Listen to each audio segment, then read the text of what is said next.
Villemino, good morning. Good morning, Catherine. Now, a really big story here in France, the death of a protester over the weekend. This is a 21-year-old guy called Rémi Fraisse. He died during a clash at the site of a contested dam project. That's right. That's the controversial Tues dam project in the southwestern region of Tarn. Let's take a look at the front page of Libération. They talk about the deadly dam on the front page today, and you can see a photo of those clashes that took place Saturday night into the early hours of Sunday. And Libération takes a closer look at just what happened. So initially, some 2,000 protesters gathered for a peaceful demonstration at the controversial site, but things quickly got out of hand. Protesters threw Molotov cocktails and stones. Security forces responded with tear gas and stun grenades. Now, according to authorities, Rémi Fraisse was wounded by an explosion, but further analysis is necessary to determine just where that came from and whether or not the police is responsible. People very shocked by this news here in France.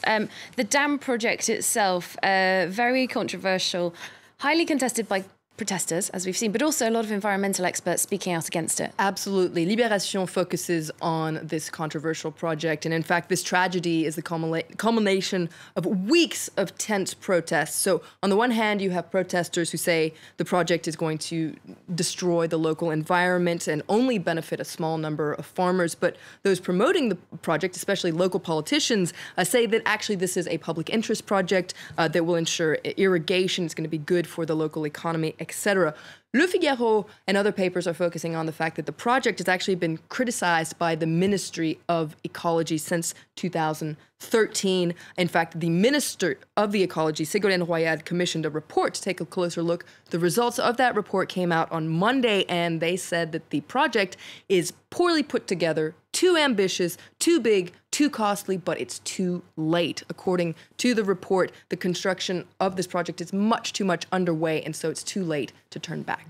OK, well, let's move on to a story from French politics. The culture minister, Fleur Pellerin, you'd expect her to be quite a well-read sort of lady, wouldn't you? But she's gotten herself into hot water with some comments about Patrick Modiano, who won the Nobel Prize for Literature. That's right. L'Opinion talks about the trap of honest talk in politics. So what was she so honest about? Well, she was recently telling a TV interviewer that she'd met with Patrick Modiano, but she couldn't name any single one of his books. And to quote her, she says, "I have no problem in confessing that I haven't had a lot of time to read in the past 2 years." So since she's been part of the government. Working too hard. Working too hard. I read a lot of notes, a lot of legislative texts, etc., but I read very little books. Now, this has led to a lot of mocking on social media. She's not the only politician to fall into this trap of the truth.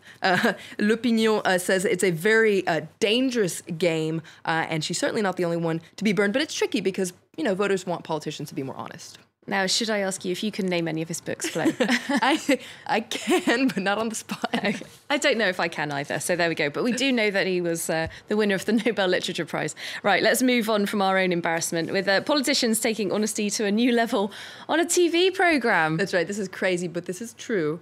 According to a lot of papers, Aujourd'hui en France talks about welcome to political reality TV. This is not a joke. Ooh. 8 politicians have accepted to take part in a groundbreaking show on the D8 channel. It's going to be broadcast in a couple of weeks. The idea is for them to dress up like everyday French citizens, completely disguise themselves, and, experience what it's like to be French these days. So some of them are going to be dressed up as, high school teachers, nurses. One guy's going to be dressed up like a handicapped person, just to experience everyday life.